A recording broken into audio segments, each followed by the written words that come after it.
Olá, eu sou Tânit Miranda e este é o seu Momento com Deus. Então pegue a sua Bíblia porque Papos Divinos começa agora.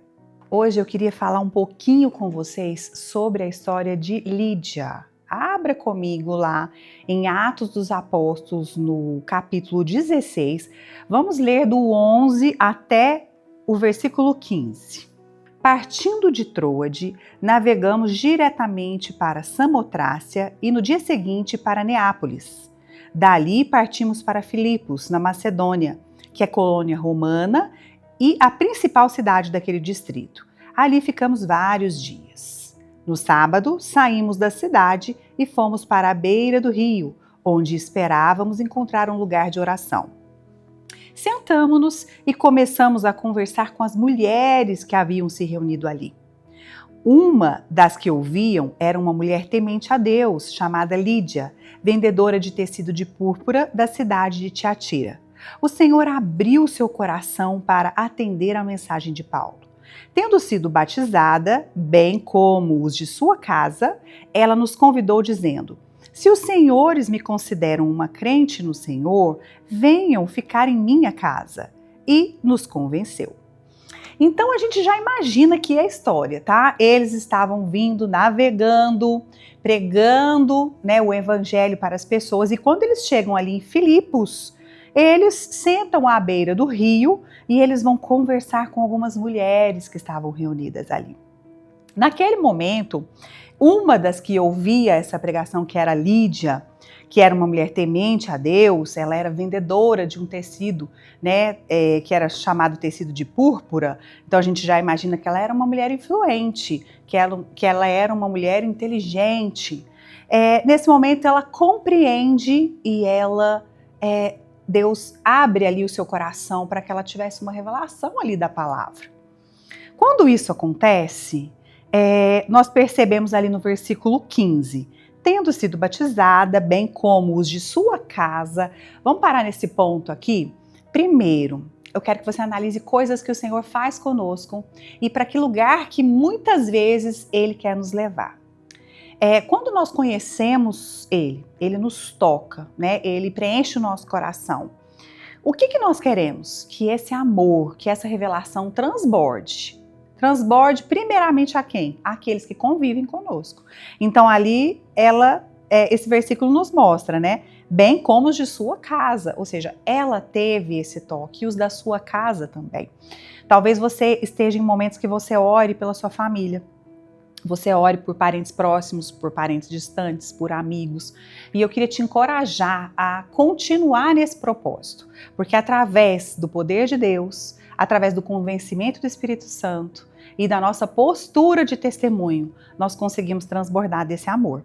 Depois, na parte B desse versículo 15, vai nos dizer o seguinte, que ela convida eles. Olha, ela fala: se os senhores me consideram uma crente no Senhor, venham ficar em minha casa. Gente, esse ponto eu acho ele muito importante e ele falou muito ao meu coração, porque muitas vezes, quando nós conhecemos a Jesus, nós queremos ser generosos com as pessoas, mas às vezes sabe aquela generosidade que a gente continua na nossa casa e às vezes a gente ajuda com uma mensagem ou a gente ajuda até mesmo numa obra social, mas é tão fácil, muitas vezes nós colocarmos a mão no bolso e ajudar alguém financeiramente, ou então a gente mandar uma mensagem, ou então a gente cruzar com alguém e falar: tô orando por você, Deus te abençoe. E aí eu queria que você entendesse a profundidade dessa palavra. Lídia, ela mostra um servir em que ela entrega tudo o que ela tinha, no sentido de vulnerabilidade, de privacidade, de intimidade. Ela os convida para a casa dela. E aí o que eu quero que você pense? Significa que você tem que convidar todo mundo para sua casa, se você quiser fazer o bem? Não. Mas fazendo uma analogia, significa que nós precisamos também exercer a generosidade relacional, que significa ter paciência para conviver com as pessoas, não querer ficar sempre na nossa zona de conforto, ou seja, eu ajudo à distância. Ajudar à distância é muito fácil.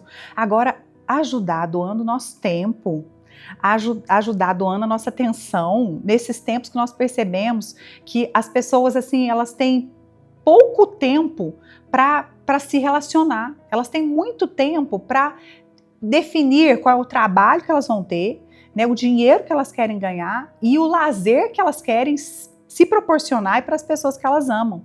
Então, nós precisamos exercer essa generosidade, abrir os nossos corações para que nós possamos vivenciar na prática essa generosidade. E você já percebeu que é fácil a gente se aproximar das pessoas que nós gostamos, das pessoas que são fáceis de lidar? Mas a proposta aqui nós precisamos também termos disponibilidade de nos aproximarmos daquelas pessoas que nos confrontam. E, gente, vamos falar a verdade, família são aquelas pessoas que trazem uma carga emocional. Às vezes você traz memória ruim, mágoas, situações que vocês viveram, que você se lembra com um sentimento muito ruim. Então, você se disponibilizar a viver isso, é você percorrer ali o ensinamento de Cristo, você tentar ser parecida com Ele. Eu digo que o Evangelho não é uma mensagem de conforto emocional, mas sim de confronto pessoal. Você vai ser confrontado nos seus sentimentos, no seu temperamento, na forma como você reage às coisas.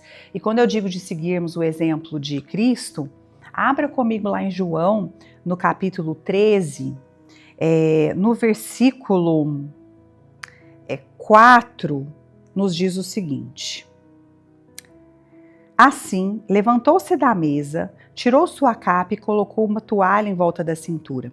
Depois disso, derramou água numa bacia e começou a lavar os pés dos discípulos, enxugando-os com a toalha que estava em sua cintura. Vamos parar aqui. Vocês entendem que o exemplo de Cristo, naquele momento em que ele poderia exigir ser honrado, ele estava honrando as pessoas que estavam ao redor dele? Naquela época que as pessoas caminhavam naquelas estradas de terra com sandálias, quando elas chegavam na casa de alguém, para que elas se sentissem mais confortáveis, vinha o servo da casa e lavavam seus pés. Ou então as próprias pessoas lavavam seus pés. E Jesus se colocou numa posição de servo para fazer isso pelo outro. Muitas vezes essa convivência, essa generosidade relacional vai exigir isso de você. Você se colocar numa posição de humildade. Você fazer talvez por pessoas que você esperava que elas fizessem por você que vai decidir fazer por elas. E se você for continuar o texto, você vai ver que ele vai para lavar os pés de Pedro, e Pedro fala assim: não, eu não quero que o senhor lave os meus pés, né? Eu não sou digno que o senhor lave os meus pés. E aí ele fala: Pedro, se você não deixar eu lavar os seus pés, você não tem parte comigo. Né? Então nós compreendemos aí, fazendo uma alusão de que nós precisamos reconhecer a importância de sermos limpos, de sermos purificados pelo Senhor todos os dias. E neste mesmo texto, Jesus lava os pés de Judas. Sim, ele lava os pés daquele que ele sabia que o trairia.